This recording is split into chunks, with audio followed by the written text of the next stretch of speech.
Listo, entonces te voy a añadir.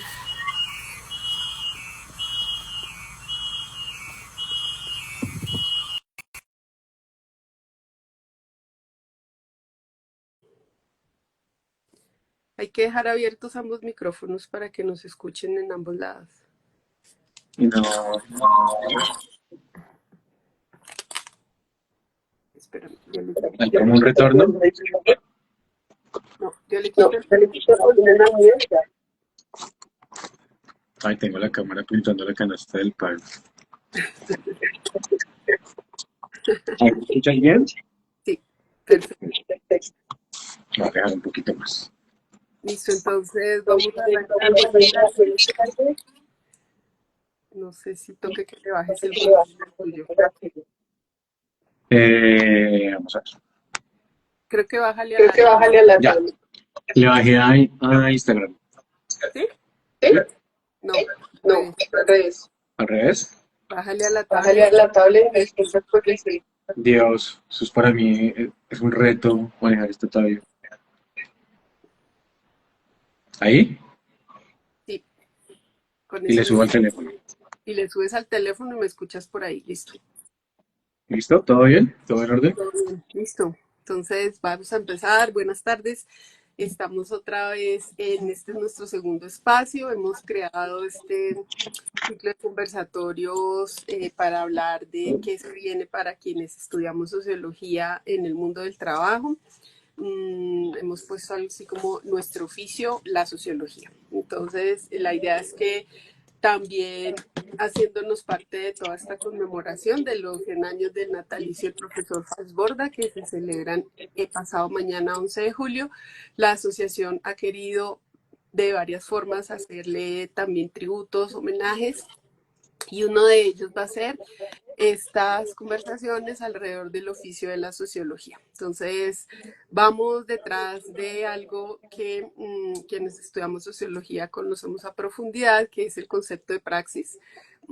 Y nuestra idea es que podamos hacerlo en la vida real. Por eso, en cada 15 días, los miércoles, a esta hora, vamos a tener una persona invitada.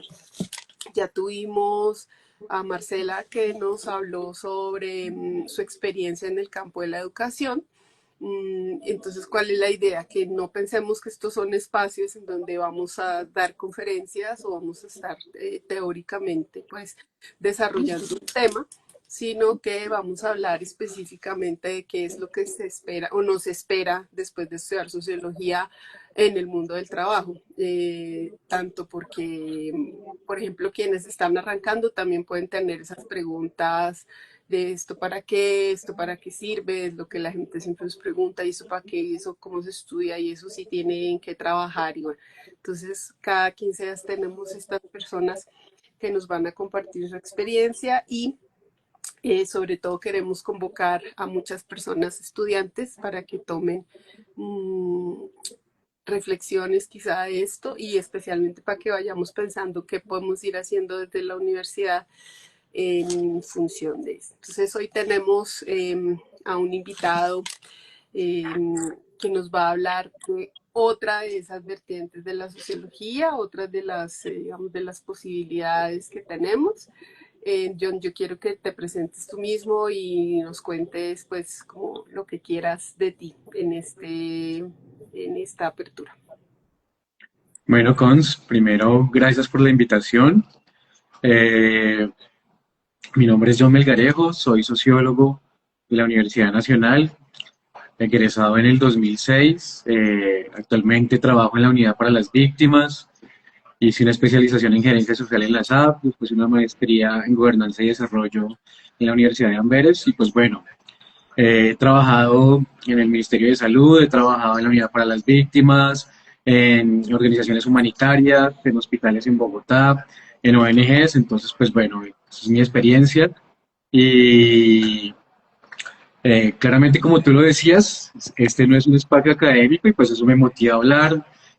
Contigo habíamos tenido alguna conversación frente a por qué hacer parte de la asociación, entonces pues me parece muy chévere crear los espacios y de nuevo gracias por haberme invitado aquí a esta conversación.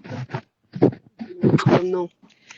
Entonces, lo primero es que nos cuentes em, cuáles eran tus perspectivas cuando estabas en la universidad, cuando empezaste, cuando estudiabas, como que había para ti frente al mundo del trabajo, de pronto, qué preguntas o qué esperabas. Pues mira, estaba pensando un poco en eso estos días preparando el espacio y la verdad creo que cuando yo presenté el examen a la universidad y encontré que estaba sociología allí, para mí fue algo que me llamó mucho la atención por lo que me gustaba mucho leer, conversar con mis amigos, como la preocupación por los temas sociales, por la situación del país. Entonces, pues pensé que era una herramienta para ello y segundo, para no morirme de hambre. Entonces, pues creo que fue algo que también me motivó. Bien, y mientras estabas en la universidad, ¿tú empezaste a poder armar una idea de qué era lo que iba a pasar cuando estuvieras en esos espacios de trabajo? Sí, sí, pues bueno, los primeros semestres fueron muy teóricos, salvo algunas materias donde hacíamos trabajo de campo, particularmente me acuerdo de geografía, cuando hicimos algunas salidas, algún trabajo en terreno y eso fue muy enriquecedor y definitivamente esto me gusta. Me gusta estar con la gente, me gusta estar en la calle, me gusta estar como preguntándome cosas, intentando entender cosas, entonces creo que fue como confirmar algo que quería desde antes. Ujú, listo. Eh, ¿Tú piensas en este momento en algunas de esas herramientas o de esas clases, o bueno, que puedas decir, es posible que alguna de estas la utilice en este momento como de una manera más específica? ¿Encuentras algo? ¿Alguna de esas que como que digas, bueno, estos elementos teóricos los veo aplicados acá, o estos elementos metodológicos, hablando particularmente de las clases de la U? Sí, pues bueno, yo recuerdo mucho metodología de investigación, indicadores sociales, eh, bueno, toda la teoría y las discusiones que se dan en clase, por ejemplo, en Marx, en Weber, más adelante las clases de sociología contemporánea y creo que una de las que más me marcó fue sociología rural. Definitivamente allí como que eh, encontré muchísimas cosas que me llamaban la atención, los temas por los que me fui más adelante en la línea laboral estuvieron allí, el tema del conflicto armado, del problema de la tierra, pues bueno, de las diferentes particularidades que tiene nuestro contexto rural. Entonces, allí eso me pareció muy importante frente a lo que quería hacer en la vida y frente a la experiencia que posteriormente fui como encontrando. Y particularmente en las dos rurales que vimos, tuvimos salidas de campo, entonces eso también fue como demasiado, no sé, como motivante, motivador para seguir avanzando en ese tema y en esa línea. Ustedes hacían sus salidas de campo de la vida real. Hacíamos salidas de campo de la vida real. Y era Sí. algo que de pronto en la universidad no teníamos tanto, porque eran muchas clases teóricas muy interesantes, eso sí, pero también hacía falta el salir, el hablar, el encontrarnos, el comenzar a poner en práctica todo eso de lo que conversábamos en los salones de sociología. Bueno, y cuando tú sales, ¿cómo empieza el camino ahí? Apenas sales de la universidad, ¿qué hay? ¿O ya tenías alguna perspectiva? ¿Ya habías ido armando un camino? O sea, ¿qué hiciste? Pues yo creo que ahí fue un poco difícil porque uno comienza a buscar trabajo desde antes y también dependiendo las necesidades y las capacidades de todo tipo, pues desde que estaba estudiando también hubo la necesidad de buscar un empleo para poder seguir con la carrera. Entonces, algo que fue muy clave fue el apoyo de los compas, de los amigos, de las amigas, como quienes encontraban un trabajo, de pronto pasaban el dato, lo llevaban a uno allá, nos ayudábamos muchísimo con los compas y eso fue muy bacano. Entonces, durante la carrera tuve que apoyarme como mesero un tiempo y después cuando salí también por compas que consiguieron trabajo antes, como que nos íbamos jalando. Y es algo clave allí la solidaridad entre sociólogos y sociólogas, ver cómo nos apoyamos, ver cómo hacemos que la profesión sea cada vez más visible y fue muy importante. La primera experiencia fue en hospitales públicos en Bogotá creo que fue durante la alcaldía de Lucho Garzón, en un programa que se llamaba Salud al Colegio. Entonces, partiendo de una definición de salud amplia que entendía esto no solamente como la ausencia de enfermedad, sino como una serie de determinantes, allí era muy importante la presencia de personas de las ciencias sociales y en particular de la sociología.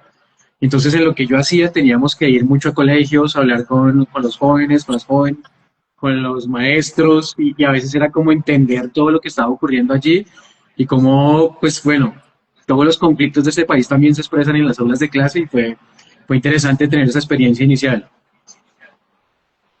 Bien, y ya después de ahí, ¿qué más, qué vino para ti? Pues bueno, de pronto antes de pasar a esa parte, me gustaría hablar también de cómo fue esa vinculación, ¿no? Porque también uno sale con muchas ganas de hacer cosas y de que vamos a investigar y que vamos a hacerlos más y que, bueno, como que el camino se ve muy fácil y algo en lo que pensaba en estos días también es como que a veces uno necesitará también esa orientación frente a algo tan sencillo como elaborar una hoja de vida, que a veces pareciera que es fácil, pero a veces cuando uno está aplicando a trabajos termina como, no sé, o poniendo muchas cosas, o poniendo pocas, que de pronto es una herramienta que no se ve en la carrera, que no necesariamente es de sociología, pero que es una competencia básica que uno debería tener. Entonces, pues eso, y cuando uno llega y se engancha, lo primero es el tipo de enganche. Entonces, en ese momento estaba por cooperativas de trabajo asociado, estaba por lo anoté por acá, por, bueno, otras modalidades que tenían que ver como con flexibilización laboral e inestabilidad. Entonces, como que uno se encuentra con esa realidad de que un trabajo estable es muy difícil, de que un trabajo estable también como que eh, no es lo que uno espera cuando está en la carrera y que sería importante también conocer cómo está ese mercado laboral, que probablemente en alguna de las profundizaciones que se ven en la carrera se tenga allí o en alguna materia en otra carrera, en alguna electiva o algo así, que también es como esa discusión frente a qué nos vamos a enfrentar cuando salgamos de acá. Más allá de las capacidades que tengamos, pues creo que lo clave es capital social. Eso le ayuda a uno, si puede engancharse en un grupo de estudios de la universidad, si puede de pronto conectarse con alguien que lo pueda enganchar en algún trabajo por fuera, también, pues clave, pero muchas veces, y creo que la mayoría de los casos es que no. Y entonces encontrarse con eso es un poco difícil. Bien, eso es algo que habíamos pensado, también surgió la ocasión anterior y yo creo que para el próximo semestre vamos a empezar como con algo de eso que muchas veces parece re obvio, ¿no? Yo sé que hay un par de universidades, por lo menos de las que conozco, que les hablan de estos temas, de cómo se presenta una hoja de vida, de cómo en este momento, por ejemplo, cómo se accede a plataformas a través de las cuales, que eso es algo que no estaba tan en auge cuando nosotros salimos de la universidad. Pero sí son cosas que precisamente pues de cualquier manera tienen una cierta técnica, ¿no? Tienen una cierta experticia de que no estudiamos algo que esté relacionado con eso. Pero lo otro es, y que creo que es una cosa de la que vamos a hablar un poquito más adelante, precisamente es lo que tú dices del mundo del trabajo y es decir, la precarización que vivimos en este país en términos laborales, ¿no? Que no solamente aplica para quienes estudiamos sociología, sino en general es una reflexión que deberíamos estar haciendo, ¿no? Desde la universidad y que creo que ahí sí, quienes estamos en la sociología tenemos mucho que decir y mucho, digamos, cómo construir elementos críticos precisamente alrededor de la precarización del trabajo. Entonces voy a retomar algo de lo que me dijiste y después volver a esto.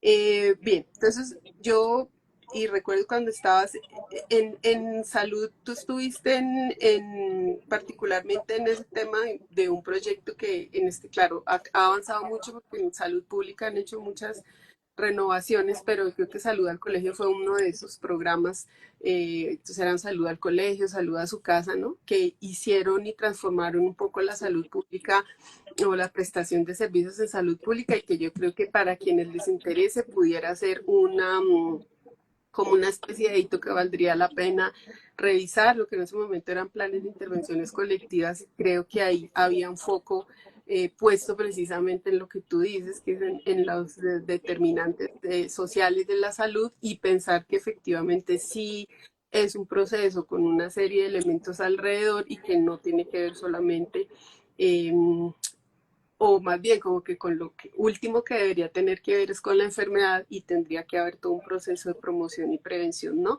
Allí que me parece hasta donde sé es un poco también a lo que le ha apuntado por lo menos la idea de lo que se hizo en Bogotá durante estas administraciones, estos 12 años que hubo gobierno de izquierda y creo que ahí pudieron medianamente Mm. un poco ese giro.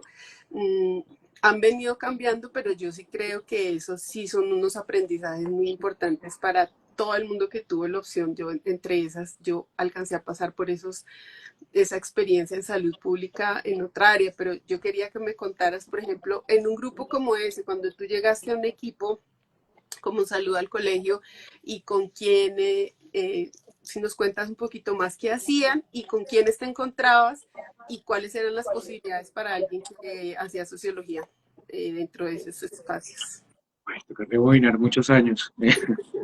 Con viejitos. Pues bueno, eran equipos interdisciplinarios y eso también era muy bacano, como que trabajamos desde diferentes dimensiones la prevención de la enfermedad y la promoción de la salud. Entonces, pues nos encontrábamos con personas del área médica, con personas del área pues, ambientales,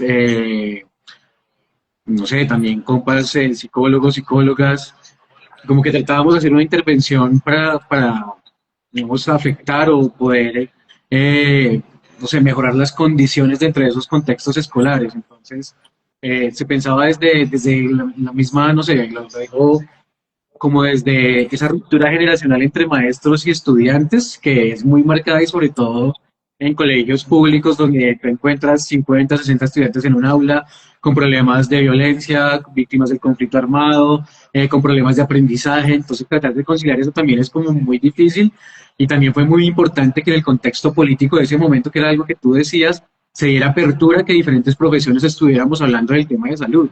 Y creo que eso se ha ganado un espacio y es algo que también desde la sociología se ha ayudado a posicionar. Es como no solamente entender que una persona por el hecho de vacunarse o por el hecho de ir a cumplir una cita médica está bien, sino también es como entender desde el mundo del hogar, desde el relacionamiento con padres, desde, no sé, desde un contexto en donde tengan un aula de clase digna, se puede también allí mejorar las condiciones de salud y como el relacionamiento y la convivencia. ¿Y ahí encontraste algún espacio, algún lugar donde dijeras, para esto sí me sirvió la sociología? O sea, empezaste a ver que había cosas que podías aportar, que tenías elementos. Yo tengo una idea que no sé, que la venía trabajando con estas y otras conversaciones acá en la asociación y es que efectivamente sí, el mundo, digamos, de lo interdisciplinario es clave y pues es así. Pero también pensaba que en gran medida las personas que llegan de otras profesiones, por lo menos de las ciencias sociales, eh, han aprendido teoría social, es decir, utilizan herramientas de la sociología en lo que hacen. ¿Sí? Eh, Dentro de su formación hay teoría sociológica, ¿sí? Y gran parte de esa teoría social está allí. Y creo que eso permite también que tenga, digamos, un sentido, por lo menos en uno de esos factores, por supuesto, no en todos, pero de la lectura de estos problemas sociales, eh, pues la presencia de la sociología. Yo no sé si ¿cómo ves eso ya necesariamente en esos equipos? Es decir, como qué cosa te daba la sociología que tú podías entregar a un equipo como ese, recién salido de la universidad, por ejemplo, que ya ahorita es diferente. Pero es que yo creo que también eso tiene que ver con la historia de vida que uno tenga. Entonces, por eso era que me gustaba mucho más y creo que en eso coincidíamos con los compas de esa época de estar en la calle, de estar como hablando con las personas, de estar como entendiendo como qué te gusta, qué te molesta, qué es lo importante para ti.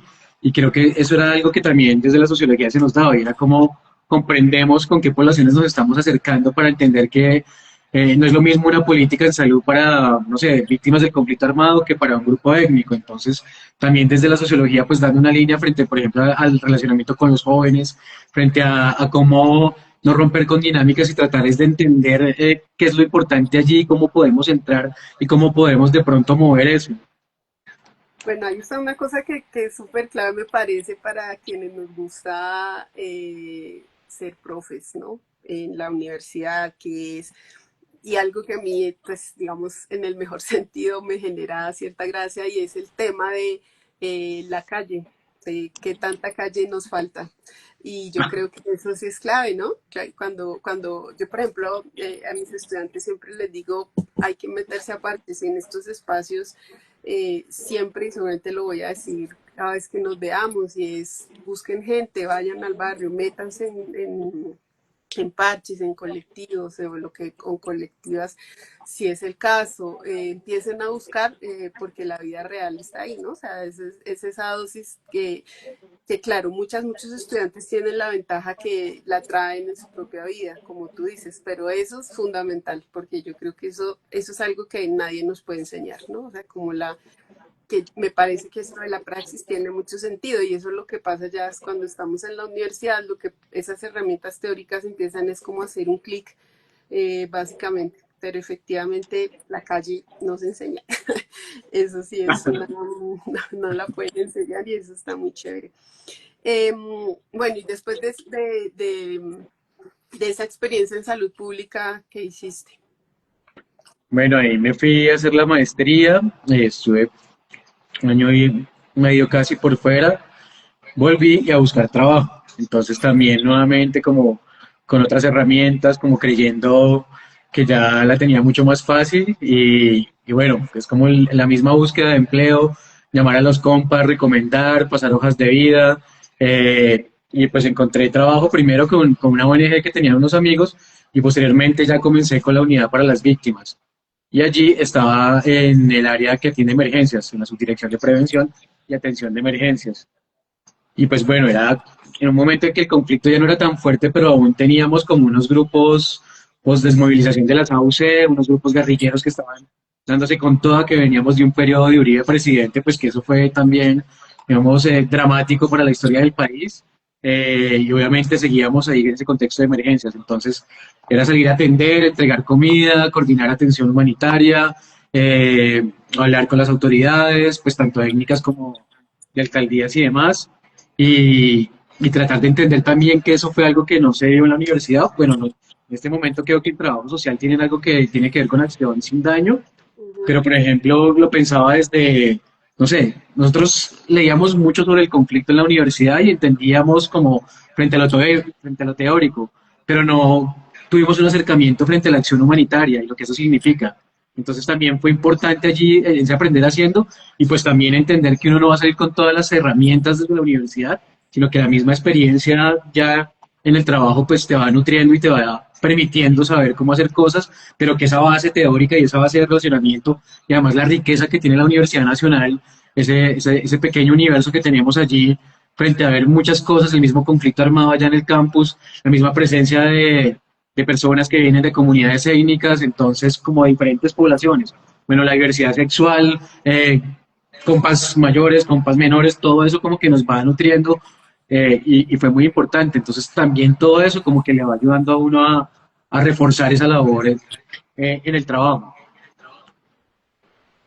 ¿Sabes? Me hiciste pensar en que alguna vez, no recuerdo, creo que es el de ciencia popular, bueno, en varios textos cuando el profesor False escribe sobre cómo el conocimiento no se hace en los salones de clase, ¿no?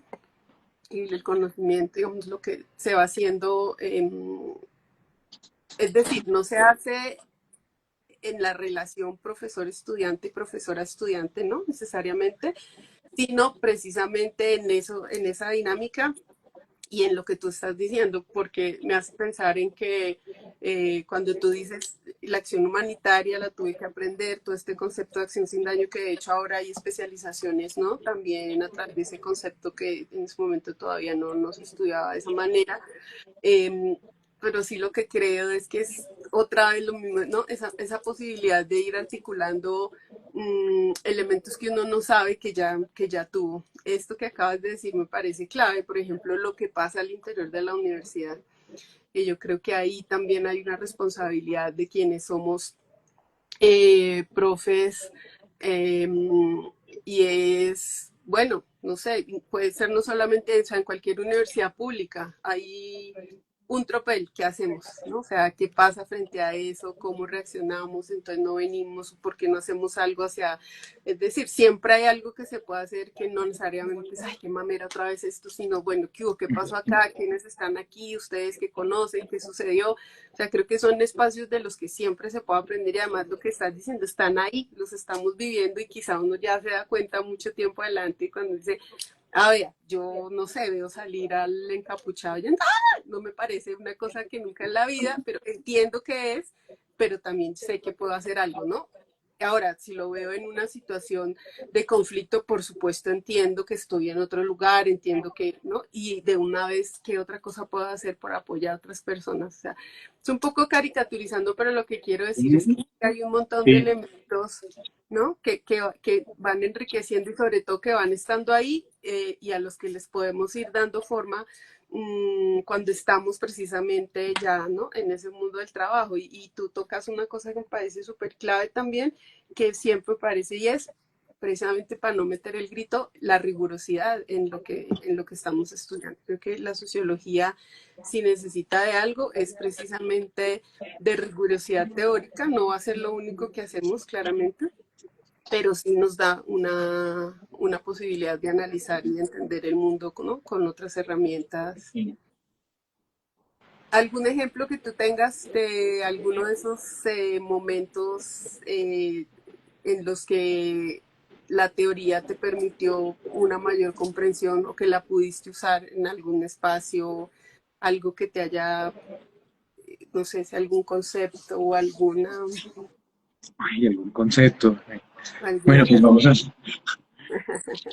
Yo, bueno, quiero traer nuevamente sociología rural. Nosotros tuvimos dos salidas. Una fue hacia el sur del país y en la otra fuimos hacia el norte hasta La Guajira. En la primera, allí fue muy importante quien estaba a cargo de la clase, creo que se llamaba John Jairo Rodríguez.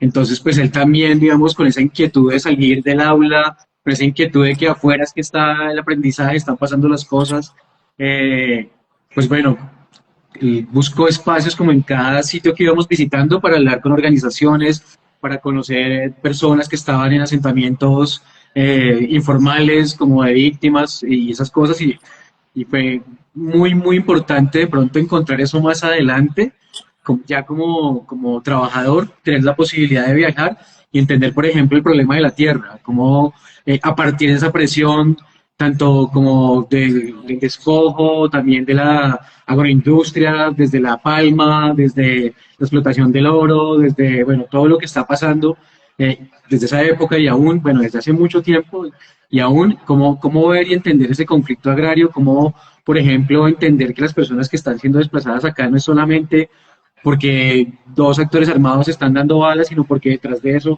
hay una serie de intereses empujando que eso suceda y pues también entender que a veces los actores no son eh, como lo que pintan, ¿no? No son ni tan buenos, ni tan revolucionarios, ni tan preocupados por, digamos, un cambio de fondo, sino también hay una serie de intereses allí que también a veces uno en la universidad es muy ingenuo y los lee y lo ve como muy poético de pronto y pues también de pronto es pisar callos, ¿no? Porque sabemos que también es algo que históricamente se ha visto que, por ejemplo, los movimientos guerrilleros emergen en un momento en que se necesitaban también, bueno, ya los más estudiosos de eso podrán defender un poco más ello, pero también entendiendo que la misma dinámica del conflicto fue degradando a sus actores, fue impulsando una serie de intereses y que pues también eso generó situaciones bien difíciles en territorio que todavía vivimos.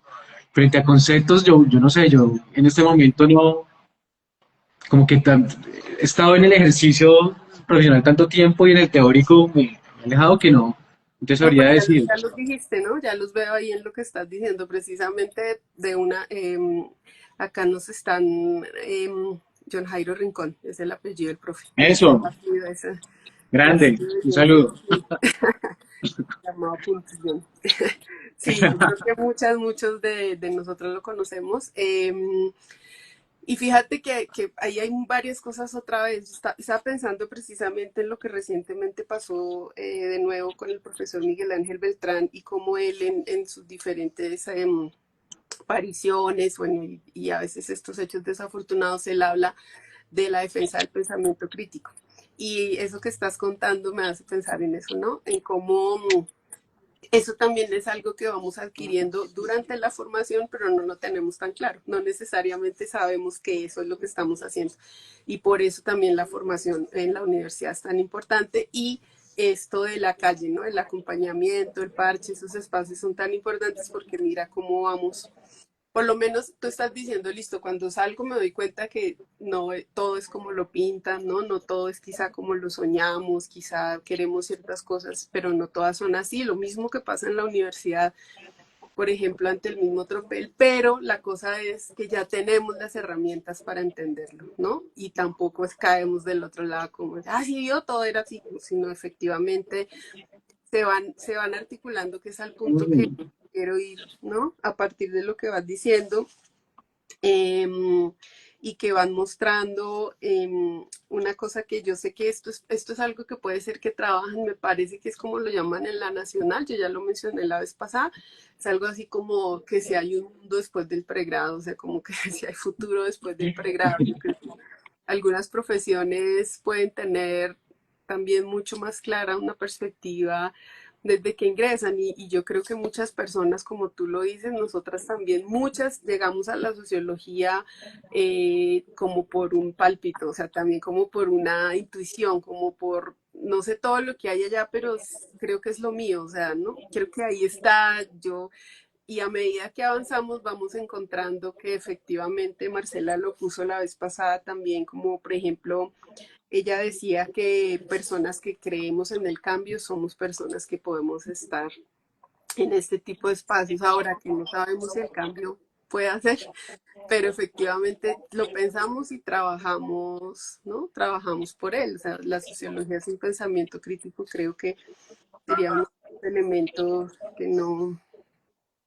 eh, que no nos da tan bien.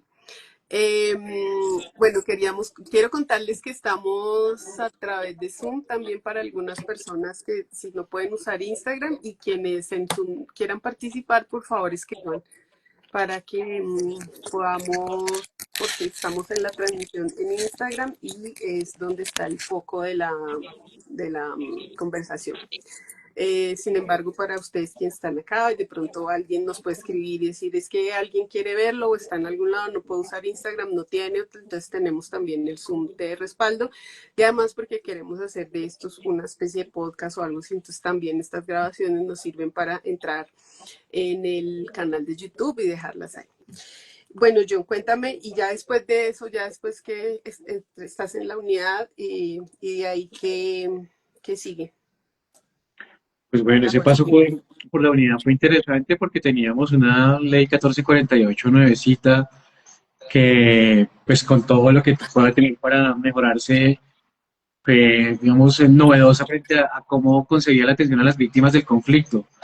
Veníamos de una atención solamente a población desplazada, una atención a diferentes hechos victimizantes y también estar al frente de eso como en la implementación de política, tratando de mejorarla fue un ejercicio muy interesante. Entonces, bueno, en la unidad estuve como hasta el 2016 y de ahí me voy para la Agencia Nacional de Tierras. Y allí llego a la Subdirección de Asuntos Étnicos y tenía que estar a cargo de la legalización o constitución de resguardos, ampliaciones, de comunidades indígenas víctimas del conflicto armado. Entonces, pues bueno, ahí ya iba, no sé, como que el tema étnico se iba haciendo más presente y a veces uno no lo elige, sino que el tema termina ahí apareciendo y siendo recurrente y como mostrándose y como diciéndole a uno por aquí puede irse. Y fue muy chévere poder apoyar procesos allí, porque también era, no sé, internarse en las comunidades, estar allá una semana, conversar con ellos, hacer estudios, levantar censos, recorrer el territorio, reconocer allá cómo fue la dinámica del conflicto, cuáles las necesidades que están pasando esas comunidades y cómo tratar de impulsar ese proceso para que puedan tener su territorio, porque definitivamente eh, el conflicto dejó muchos pueblos indígenas, muchas comunidades negras afectadas y sin territorio, con sus recursos diezmados y en situaciones muy precarias. Entonces también fue un trabajo que me gustó muchísimo y que disfruté. ¿Y de ahí volviste a salud o ya no? De Después ahí hiciste otra vez. llegué al Ministerio de Salud y pues bueno, ahí también comenzamos una transición que fue encontrar, pues que creo que también la conversación va hacia allá y es como las condiciones laborales fueron cambiando un poco. Eh, Me presenté a un concurso en la agencia de tierras para ser de planta temporal, allá duré como 2 años.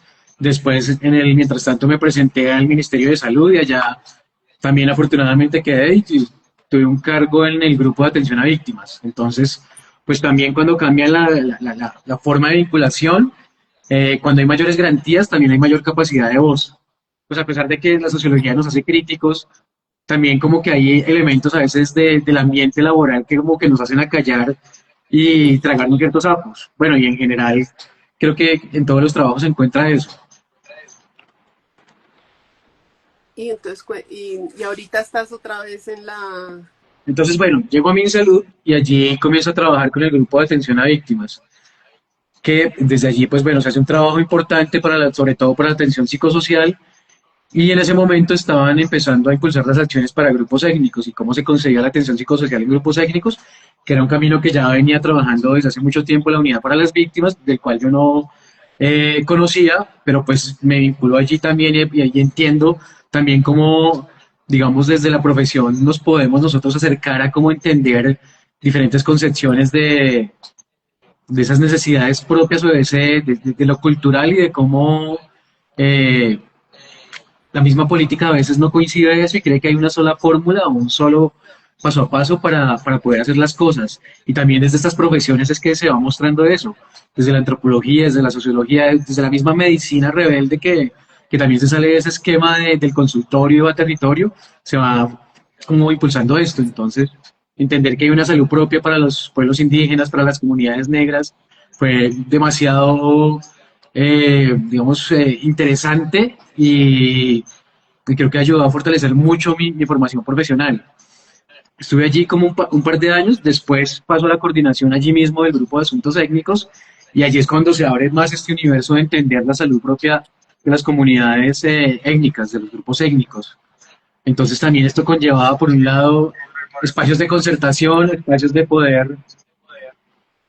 John, si quieres, cierra el de Zoom, cierra el micrófono en Zoom e Ya, intentamos que se escuche solamente a ver si las personas que están allá, qué pena a ver listo. si las personas que están allá escuchan mejor.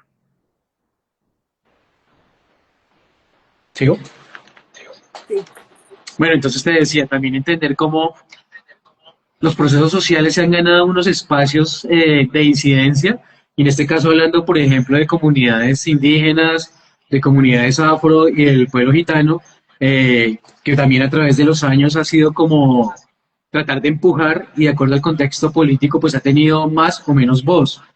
Entonces, algo que tengo que reconocer de este gobierno, desde muchas cosas que hay que reconocer, y otras que hay que criticar es que se ha impulsado esos espacios de diálogo, esas instancias para que las comunidades puedan resolver sus necesidades y sobre todo para que puedan recibir recursos y ejecutarlos. Entonces también ha sido como esa construcción conjunta de política, entendiendo que se viene haciendo desde allá, no imponiéndolo, sino eh, viendo que son gobiernos propios que tienen unas dinámicas particulares y que tienen toda la capacidad de impulsar sus propias acciones en diferentes campos. Y, por ejemplo, hay procesos interesantísimos como el Consejo Regional Indígena del Cauca, que tiene sus programas de salud, de educación, de alimentación propia, bueno, de los cuales de verdad hay muchísimo que extraer y que aprender, porque desde allí se muestra también cómo ellos, en medio de tantas cosas que han venido viviendo y que viven actualmente, son gobierno, son autónomos en muchas cosas y tienen un potencial enorme de avanzar. Y eso pues también se expresa en diferentes procesos, digamos, como no con el mismo nivel de desarrollo, pero sí con un camino que se viene recorriendo y que viene avanzando y que ha sido muy importante. Claro, porque ahí sí pasa lo de como de que siempre se habla de eso, ¿no? Se va a construir, se construye entre ellos y nosotros, no es una cosa horizontal, pero eso no necesariamente pasa, ¿sí? ¿No? Cuando, o sea, eso lo dicen, podemos decir que lo dicen en todos los espacios casi, ¿no? Sí, Y se espera que eso siempre sea así, pero realmente no es algo que tenga una evidencia y me llama la atención porque, claro, acá estás también con otras profesiones, por ejemplo, la medicina sí que es una que tiene que construir un montón de elementos sobre esos saberes, sobre cuál es el saber, o sea, si un saber hegemónico, pues ha sido la ciencia médica también, ¿no? Entonces, bien, y ahí, ya que eres un ganador de concursos en el sector público, cuéntanos cómo es eso, cuál es ese proceso. O sea, primero que todo, ¿qué es un concurso? ¿Qué hay que hacer? ¿Y cómo se hace eso? Y bueno, ¿qué hay que estudiar? O sea, ya que ya te has ganado varios, y eso es una cosa que no es fácil. El más importante fue para la Universidad Nacional cuando entré a sociología. Ese fue el más. Claro, somos Pues es UNS. que, bueno, yo creo que es como también de aprender, de ensayo y error.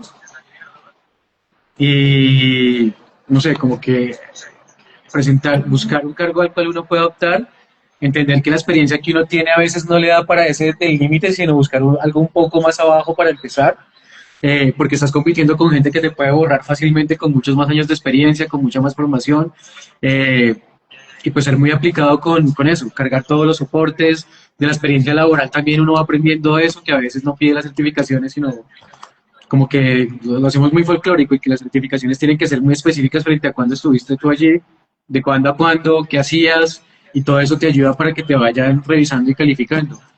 Y frente al examen es que, no sé, yo creo que los de la Nacional somos buenos para los exámenes y también es leer, entender cómo, hacia dónde van las preguntas, y lo que te digo, ensayo y error. Yo me presenté al menos a unos 5 procesos y pues afortunadamente se dieron algunos. ¿Y en dónde uno se entera que hay concursos? ¿Dónde sale esa información? En la página de la Comisión Nacional del Servicio Civil. Ahí salen perfiles y se revisa cada uno de los perfiles y se Sí. busca la experiencia. Se busca, por ejemplo, esa era la emisora era una convocatoria de entidades del orden nacional. Entonces, digamos, estaban todos los ministerios, habían algunos departamentos administrativos. Entonces allí sacaban una lista de cargos que estaban para concurso. Y pues tú mirabas a cuál te inscribías, pagabas la inscripción y comenzabas como a preparar todo.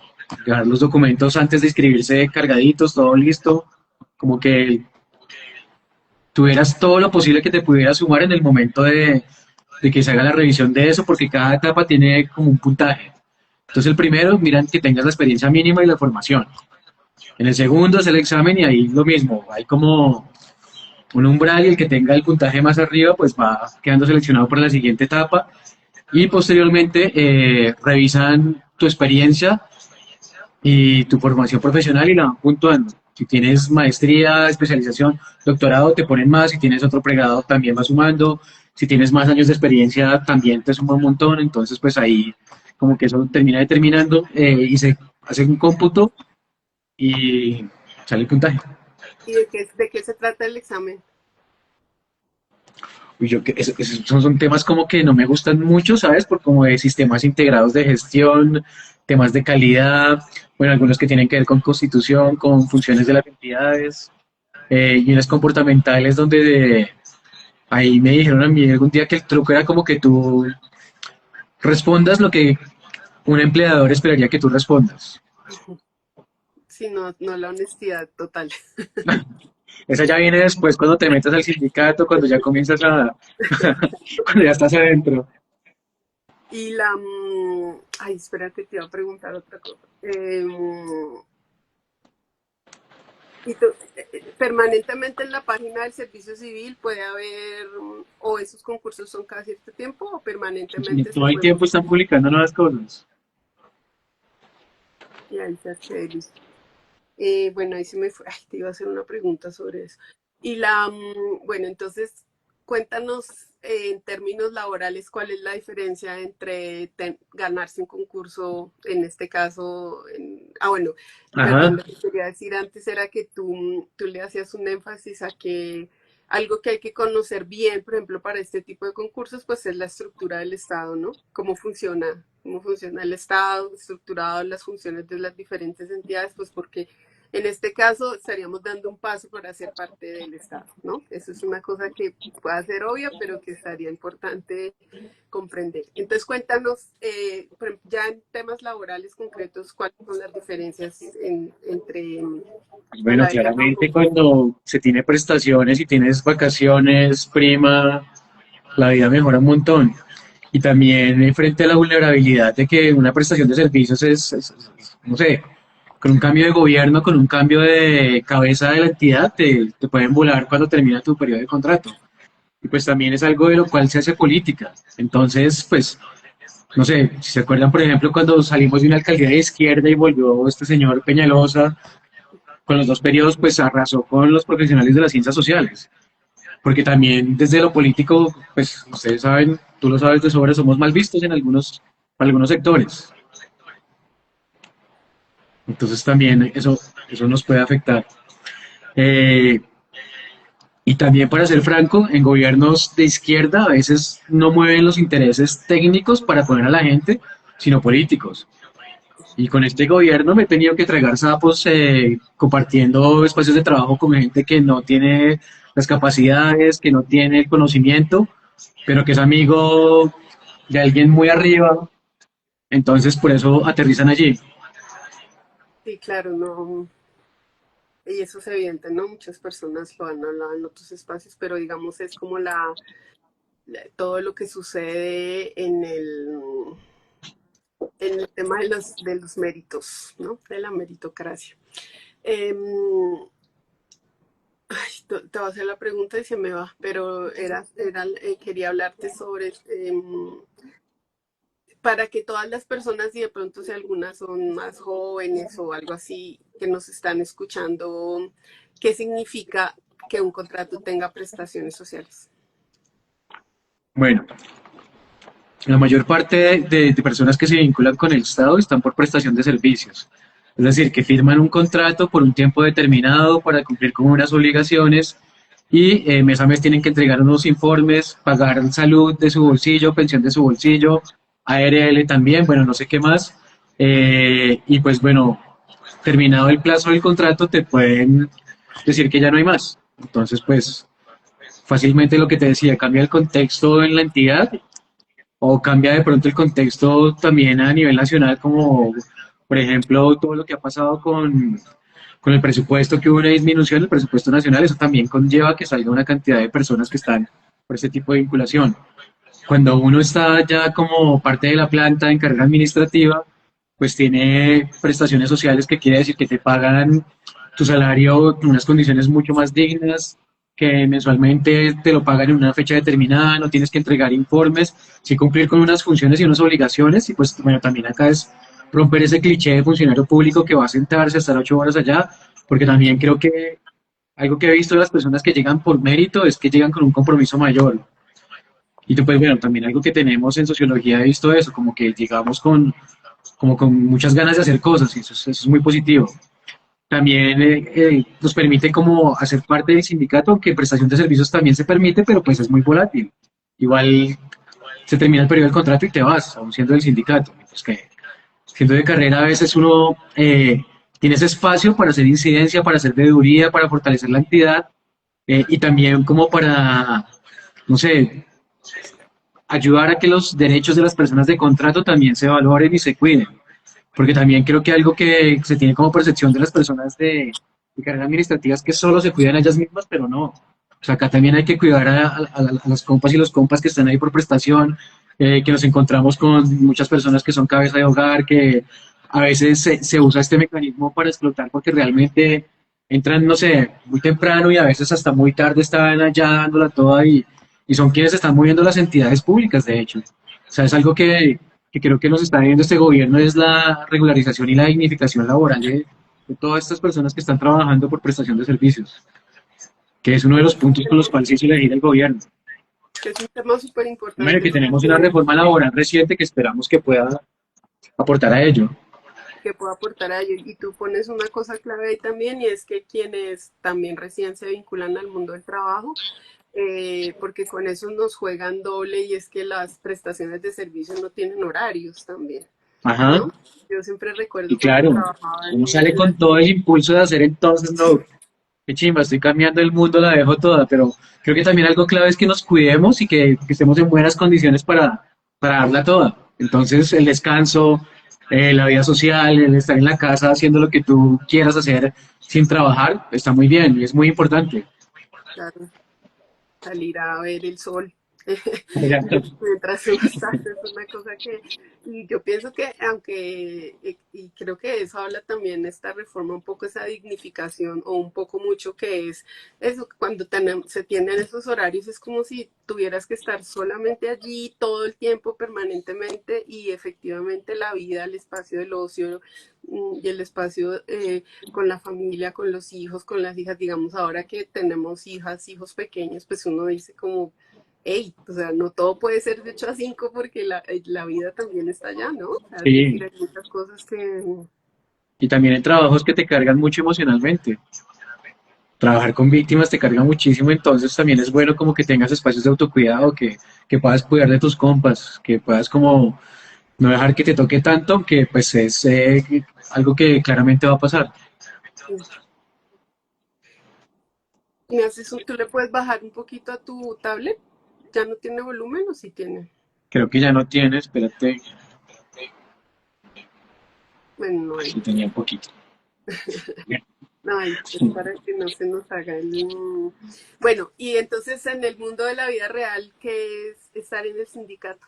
¿Qué pasa cuando Pues uno... estar en el sindicato creo que es positivo, pero también estrellarse a veces con estructuras de poder que a veces uno desde la ingenuidad cree que son altruistas, que son, digamos, eh, como sin intereses particulares, pues bueno, seguramente todo tiene intereses particulares, pero es cómo se expresan esos intereses. Entonces es ver que te encuentras con dinosaurios que llevan allí años y años y años y años y años, que instrumentalizan el discurso para seguir allí.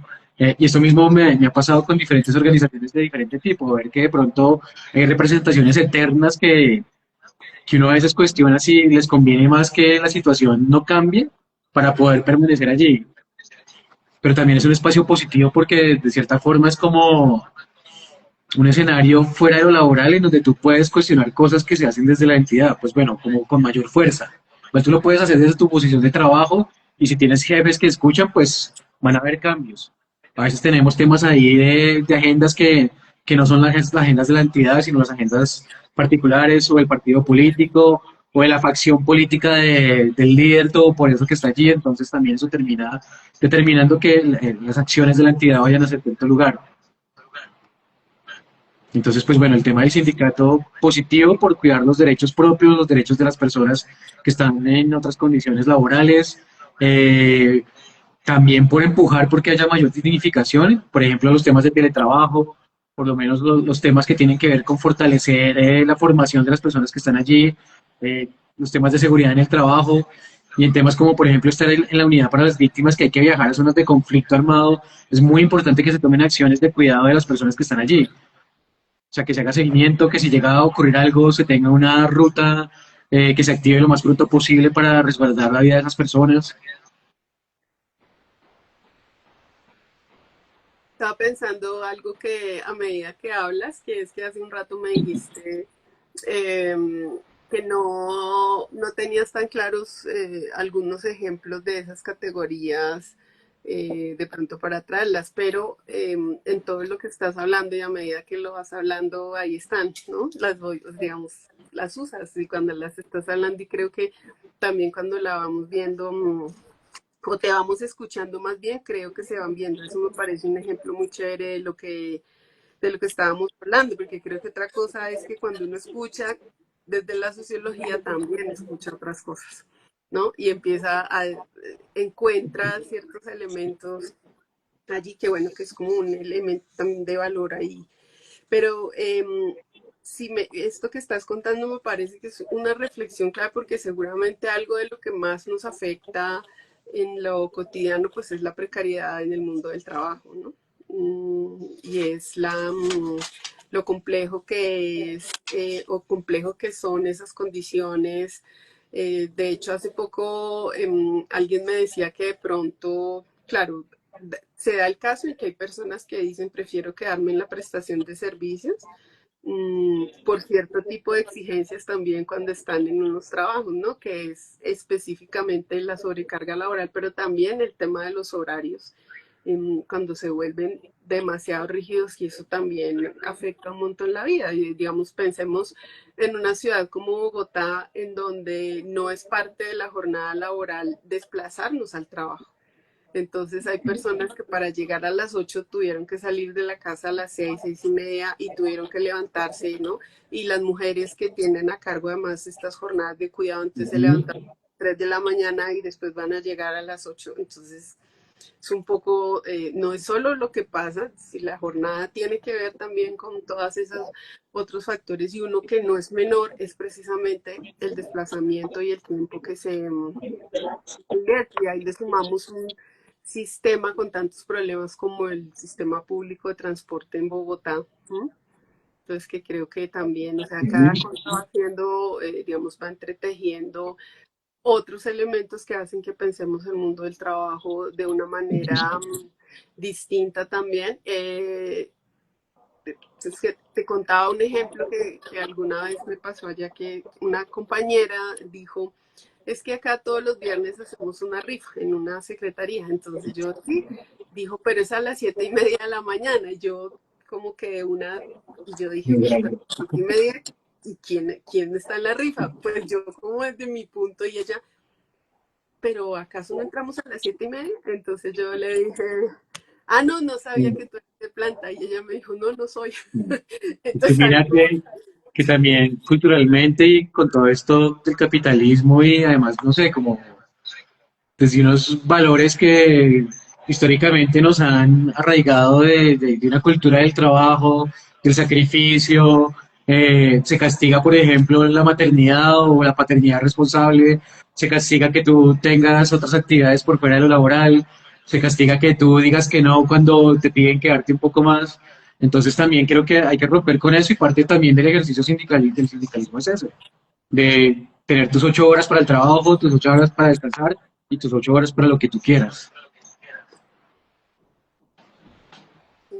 deberían ser, pero pareciera que no Deberían ser, alcanzan. pero no. Por Cuando ejemplo, uno uno ve que va. en cargos directivos, cuando hay personas que tienen, como, no sé, mamás cabezas de familia o que no son cabezas, pero que quieren ejercer su maternidad bien, o padres, también como que se castiga eso, como, no sé, las entidades son muy hostiles, pero las entidades las conformamos personas, ¿no? Pero esas mismas personas terminan siendo quienes oprimen a los otros para estar allí, como póngase la camiseta, como el 110% que es pura palabrería. O sea, realmente trabajo siempre va a haber y yo creo que cuando hay una buena planeación y buenos equipos, las cosas se dan sin necesidad de estar explotando al otro. Y eso parte también de pues de digamos, del compromiso y de la responsabilidad que tenemos en el ejercicio de lo que hacemos. Tú decías allí, muchas llegamos con la intención de hagamos todo, hagámosla toda, tal. Y yo no sé si es generacional, pero ya yo creo que unas generaciones hacia acá, pues para uno hacer todo no significa hacerlo a cierta hora, ¿no? O hacerlo solamente en el horario en que cierta persona lo indica. Yo creo que la pandemia nos enseñó eso también, pues porque nos mandó a trabajar desde casa, entonces era criar, era también como hacer tus labores domésticas, hacer deportes y hacías, como tratar de hacer todo desde la casa, y era meter en diferentes bloques y como cambiar estructura, sobre todo cuando era niño, ¿no? Cuando hay Y niños, sí. o niñas. Con niños, exacto. Pero mira que sí, a mí particularmente una de las cosas que más me genera dificultad pues es el cuidado de mi hija. Y ahí hay un asunto que es curioso. Por ejemplo, ahorita ya tiene 13, entonces algunas personas, pero ya está grande. Y en este momento de la vida en que ella se enfrenta a otras cosas, yo digo, ahora tampoco la puedo dejar sola porque ahora hay otras cosas que ella necesita y a las que ella se enfrenta y es muy complejo. Esta mañana hablaba con una compañera sobre algún espacio en el que ella quiso introducir también en los temas de trabajo el asunto de los duelos en la maternidad, o sea, mujeres que se enfrentan pues a pérdidas y a mucha gente le pareció muy extraño que ella hablara de eso, ¿sí? Entonces, como, pues, ¿de qué habla? Y entonces, fíjate, todo lo que puede haber involucrado en el mundo también de la maternidad y cosas que el mundo del trabajo ni siquiera ha pensado que, ¿no? Que debería contemplar. Y es algo que, si hay algo cotidiano, efectivamente es eso. Y pues lo que tú dices, que voy a hacer ahí otra reflexión que de pronto no es, pero no es necesariamente en este mismo espacio, pero tú hablaste, por ejemplo, de lo que implica, claro, la paternidad, pero esta paternidad responsable, que no es necesariamente, ¿no? La paternidad presente, lo estaba pensando por la reforma y que dice vamos a entregar una licencia de paternidad y pues claro, ese es el mundo ideal y muchas personas creen, pero el problema es que eso no es tan real y para muchas mujeres se convierte en otro al que hay que cuidar en estas semanas mientras ella está pasando un posparto. Entonces, bueno, ¿no? También son, claro, son elementos que no pueden ser planos, es decir, para quienes los vemos desde esta perspectiva, no lo pueden ser. Mm,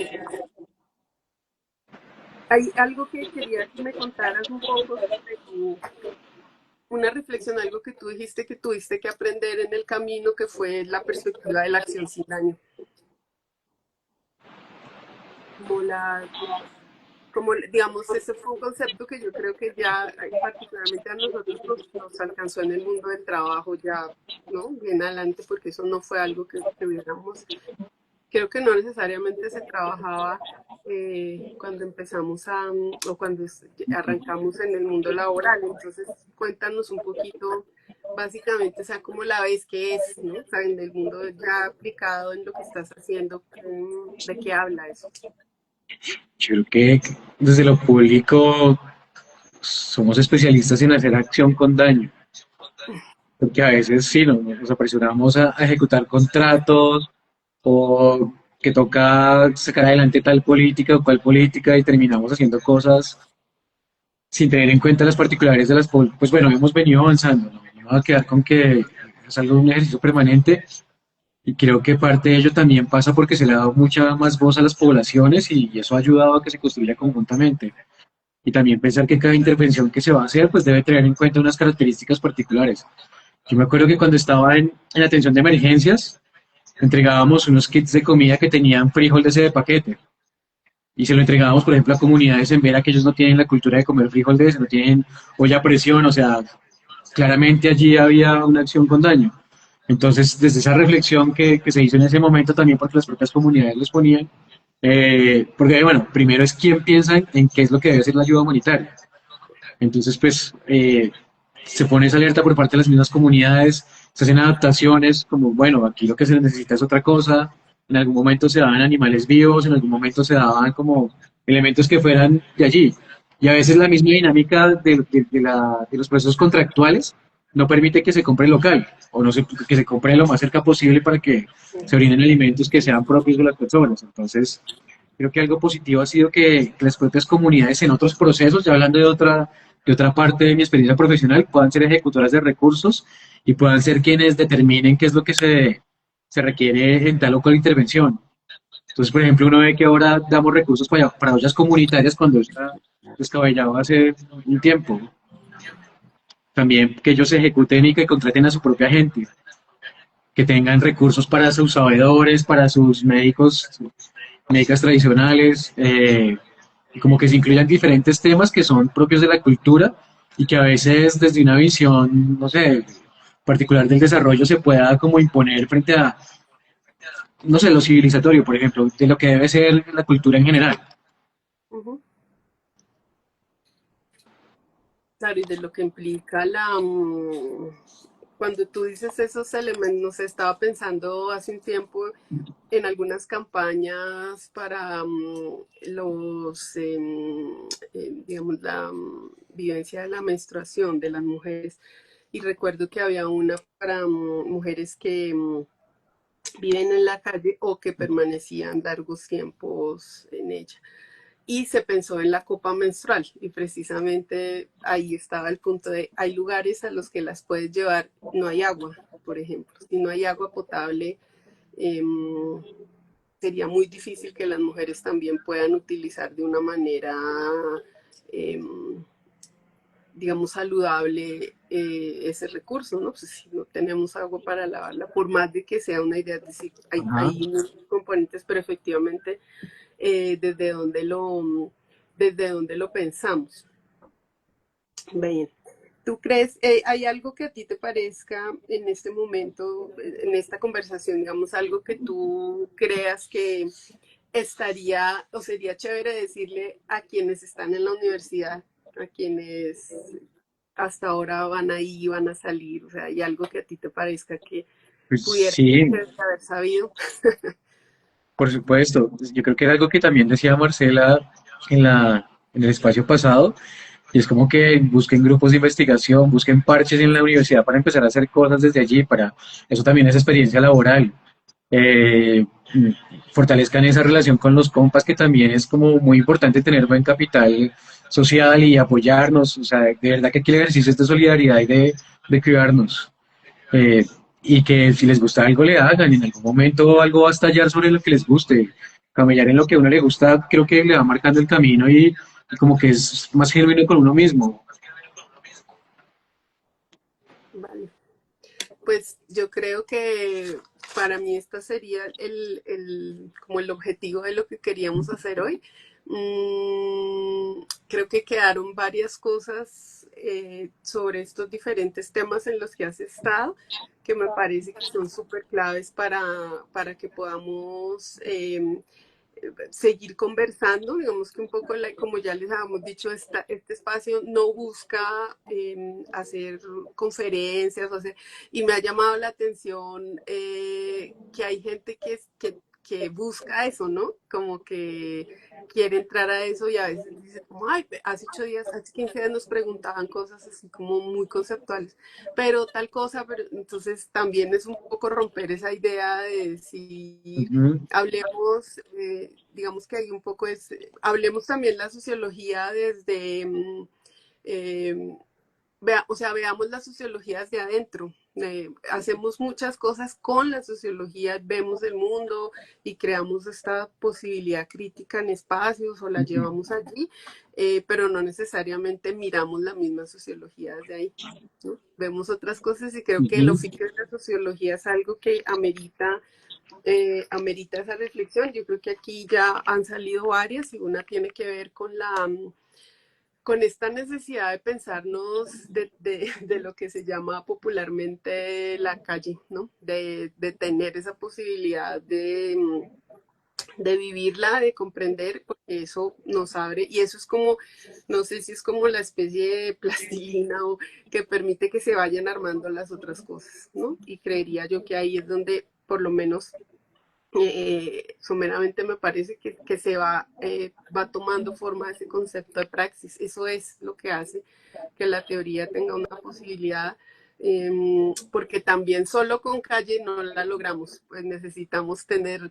claro, la posibilidad analítica, la De posibilidad de acuerdo. ser puros, claro, porque eso es lo que llevamos. Yo sí creo que un tema clave en la interdisciplina sí tiene que ver con el papel de la teoría social y de la teoría que se produce en la sociología, que sí creo que es rigurosa, fuerte, pero también ahí tenemos la tarea de cómo la seguimos, no solamente implementando, sino también cómo empezamos a moverla. O sea, yo creo que hay necesidad de con lo que ya tenemos ir produciendo. Tú, por ejemplo, nos estás hablando dos cosas claves allí cuando cuentas cómo se empezaron a implementar estas leyes cuando llegaste a estas entidades y cómo, por ejemplo, en este gobierno empieza a tener, o sea, empieza a ser real algo que uno diría, pero eso es obvio, que es construcción de política pública con la gente, y no, no lo es. O sea, creo que tal vez esa puede ser una de las mayores debilidades de las políticas en general, ¿no? Que es, Ujú.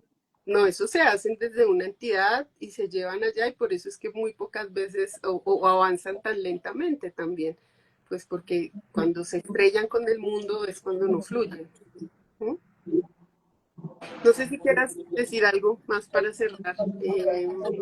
Pero es que eso que tú acabas de decir, como que me pongo a pensar en el discurso de los enfoques diferenciales, que también en algún momento uno se encuentra que a veces lo usan es como para decir, somos inclusivos, somos incluyentes, aquí todos participan, pero es como poner un texto ahí con una definición muy superficial y realmente no teniendo interés porque ello se haga realidad, porque se materialice.